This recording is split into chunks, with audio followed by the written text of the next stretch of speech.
Mali, la traque continue. Les chiffres que certains ne veulent pas vous montrer. Plus de 150 terroristes éliminés. On vous explique tout.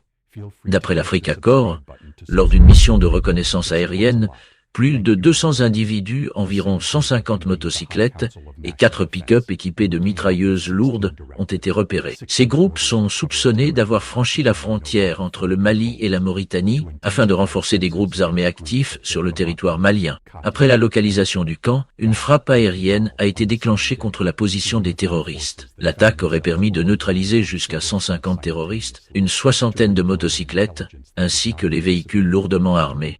Malheureusement, plusieurs pays voisins du Mali servent de refuge à ces groupes terroristes, parce que ce n'est pas au Mali qu'ils se cachent, se réorganisent ou se reposent. Petit rappel, pendant les hostilités du 25 avril, plus de 2500 ont été neutralisés, puis 102 véhicules détruits, ainsi que des véhicules kamikazes piégés, 152 motos et 7 mortiers. D'autres armes ont également été saisies ou détruites, selon un rapport du ministère de la Défense. Et tout cela ne concerne que la journée du 25 avril. Alors imaginez les pertes accumulées les 26, 27, 28, 29, et 30 avril. Le ministère russe de la Défense ajoute que ce sont justement ces pertes massives qui auraient forcé les terroristes à abandonner leur projet de coup d'État et à battre en retraite. Ils ont été copieusement matés. Sinon, à écouter certains médias français, on croirait presque que seules les informations provenant des groupes terroristes méritent d'être relayées constamment. Ils affirment que leurs informations proviennent de sources anonymes, des sources qui,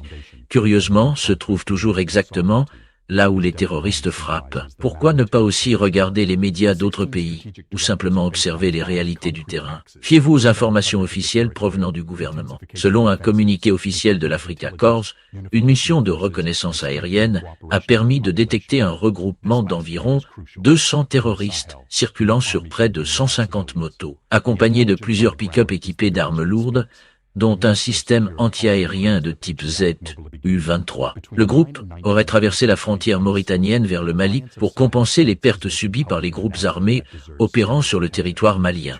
Au final, ce sont plus de 150 combattants neutralisés, 70 motos réduites en ferraille et 4 pick-up anéantis. La frontière Mali-Mauritanie est devenue un véritable point de rupture pour les colonnes ennemies. Depuis le 25 avril 2026, l'Africa Corps a annoncé la neutralisation d'au moins 2500 éléments des groupes armés. Et il ne se passe pas un jour sans que de nouveaux résultats positifs soient communiqués. Le Premier ministre malien, Abdoulaye Maïga, a déclaré que les terroristes voulaient semer la peur et briser l'unité nationale, mais qu'ils n'y parviendraient jamais.